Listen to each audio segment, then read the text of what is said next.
अध्याय 17। तू अपने परमेश्वर यहोवा के लिए कोई बैल या भेड़ बकरी बलि न करना जिसमें दोष या किसी प्रकार की खोट हो, क्योंकि ऐसा करना तेरे परमेश्वर यहोवा के समीप घृणित है। जो बस्तियां तेरा परमेश्वर यहोवा तुझे देता है, यदि उनमें से किसी में कोई पुरुष या स्त्री ऐसी पाई जाए जिसने तेरे परमेश्वर यहोवा की वाचा तोड़कर ऐसा काम किया हो जो उसकी दृष्टि में बुरा है, अर्थात मेरी आज्ञा उल्लंघन करके पराये देवताओं की या सूर्य या चंद्रमा या आकाश के गण में से किसी की उपासना की हो या उनको दंडवत किया हो, और ये बात तुझे बतलाई जाए और तेरे सुनने में आए, तब भलीभांति पूछपाछ करना। और यदि ये बात सच ठहरे कि इस्राएल में ऐसा घृणित कर्म किया गया है, तो जिस पुरुष या स्त्री ने ऐसा बुरा काम किया हो, उस पुरुष या स्त्री को बाहर अपने फाटकों पर ले जाकर ऐसा पथराव करना कि वो मर जाए। जो प्राण दंड के योग्य ठहरे वो एक ही की साक्षी से न मार डाला जाए, किंतु 2 या 3 मनुष्यों की साक्षी से मार डाला जाए। उसके मार डालने के लिए सबसे पहले साक्षियों के हाथ और उनके बाद और सब लोगों के हाथ उस पर उठें। ऐसी रीति से ऐसी बुराई को अपने मध्य में से दूर करना। यदि तेरी बस्तियों के भीतर कोई झगड़े की बात हो, अर्थात आपस के खून या विवाद या मारपीट का कोई मुकदमा उठे और उसका न्याय करना तेरे लिए कठिन जान पड़े, तो उस स्थान को जाकर जो तेरा परमेश्वर यहोवा चुन लेगा, लेवी याजकों के पास और उन दिनों के न्यायियों के पास जाकर पूछपाछ करना कि वे तुमको न्याय की बातें बतलाएं, और न्याय की जैसी बात उस स्थान के लोग जो यहोवा चुन लेगा तुझे बता दें, उसी के अनुसार करना, और जो व्यवस्था वे तुझे दें उसी के अनुसार चलने में चौकसी करना। व्यवस्था की जो बात वे तुझे बताएं और न्याय की जो बात वे तुझसे कहें उसी के अनुसार करना। जो बात वे तुझको बताएं उससे दाहिने या बाएं न मुड़ना।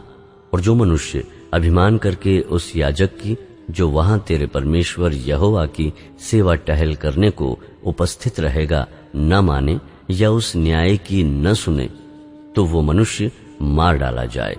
इस प्रकार तू इस्राएल में से ऐसी बुराई को दूर कर देना।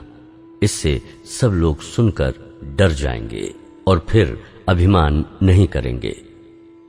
राजाओं से संबंधित आदेश। जब तू उस देश में पहुंचे जिसे तेरा परमेश्वर यहोवा तुझे देता है और उसका अधिकारी हो, और उनमें बसकर कहने लगे कि चारों ओर की सब जातियों के समान मैं भी अपने ऊपर राजा ठहराऊंगा, तब जिसको तेरा परमेश्वर यहोवा चुन ले अवश्य उसी को राजा ठहराना।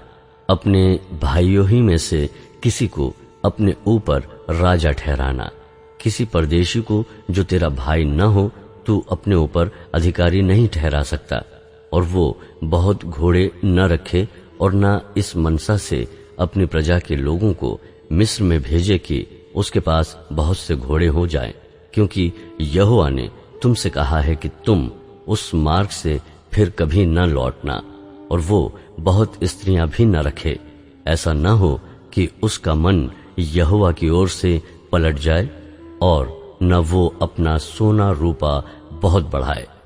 और जब वो राजगद्दी पर विराजमान हो, तब इसी व्यवस्था की पुस्तक जो लेवी याजकों के पास रहेगी उसकी एक नकल अपने लिए कर ले, और वो उसे अपने पास रखे और अपने जीवन भर उसको पढ़ा करे, जिससे वो अपने परमेश्वर यहोवा का भय मानना और इस व्यवस्था और इन विधियों की सारी बातों के मानने में चौकसी करना सीखे, जिससे वो अपने मन में घमंड करके अपने भाइयों को तुच्छ न जाने और इन आज्ञाओं से न तो दाहिने मुड़े और न बाएं, जिससे कि वो और उसके वंश के लोग इस्राएलियों के मध्य बहुत दिनों तक राज्य करते रहें।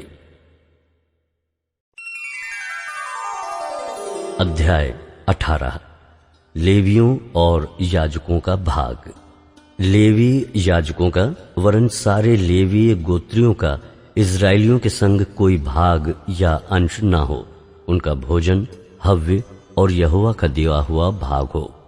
उनका अपने भाइयों के बीच कोई भाग न हो, क्योंकि अपने वचन के अनुसार यहोवा उनका निज भाग ठहरा है। और चाहे गाय बैल चाहे भेड़ बकरी का मेल बलि हो, उसके करने वाले लोगों की ओर से याजकों का हक ये हो कि वे उसका कंधा और दोनों गाल और पेट याजक को दें।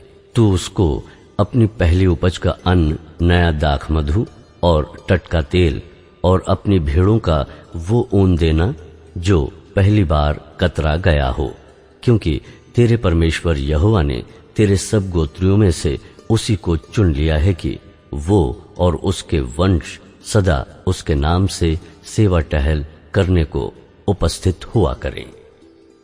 फिर यदि कोई लेवीय इज़राइल की बस्तियों में से किसी से, जहां वो परदेशी के समान रहता हो, अपने मन की बड़ी अभिलाषा से उस स्थान पर जाए जिसे यहोवा चुन लेगा, तो अपने सब लेवीय भाइयों के समान जो वहां अपने परमेश्वर यहोवा के सामने उपस्थित होंगे, वो भी उसके नाम से सेवा टहल करें और अपने पूर्वजों के भाग के मोल को छोड़ उसको भोजन का भाग भी उनके समान मिला करे। मूर्ति पूजक विधियों से सावधान। जब तू उस देश में पहुंचे जो तेरा परमेश्वर यहोवा तुझे देता है, तब वहां की जातियों के अनुसार घिनौना काम करना न सीखना। तुझमें कोई ऐसा न हो जो अपने बेटे या बेटी को आग में होम करके चढ़ाने वाला या भावी कहने वाला या शुभ अशुभ मुहूर्तों का मानने वाला या टोन्हा या तांत्रिक या बाजीगर या ओझों से पूछने वाला या भूत साधने वाला या भूतों को जगाने वाला हो, क्योंकि जितने ऐसे ऐसे काम करते हैं वे सब यहोवा के सम्मुख घृणित हैं, और इन्हीं घृणित कामों के कारण तेरा परमेश्वर यहोवा उनको तेरे सामने से निकालने पर है।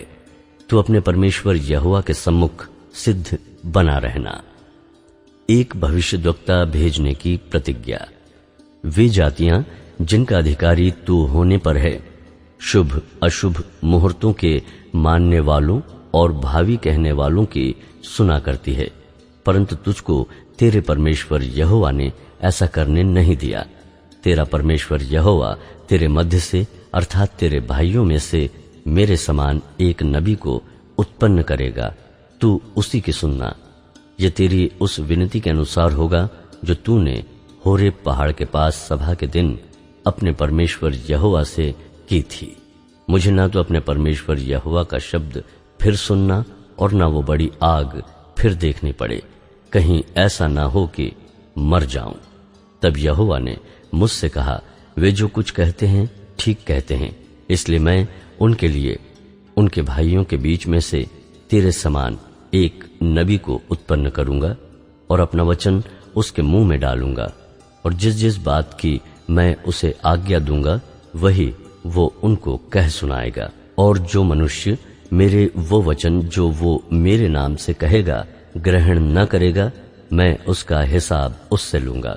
परंतु जो नबी अभिमान करके मेरे नाम से कोई ऐसा वचन कहे जिसकी आज्ञा मैंने उसे न दी हो, या पराये देवताओं के नाम से कुछ कहे, वो नबी मार डाला जाए। और यदि तू अपने मन में कहे, जो वचन यहोवा ने नहीं कहा उसको हम किस रीति से पहचाने, तो पहचान ये है कि जब कोई नबी यहोवा के नाम से कुछ कहे, तब यदि वो वचन न घटे और पूरा न हो जाए, तो वो वचन यहोवा का कहा हुआ नहीं, परंतु उस नबी ने वो बात अभिमान करके कही है। तू उससे भय न खाना।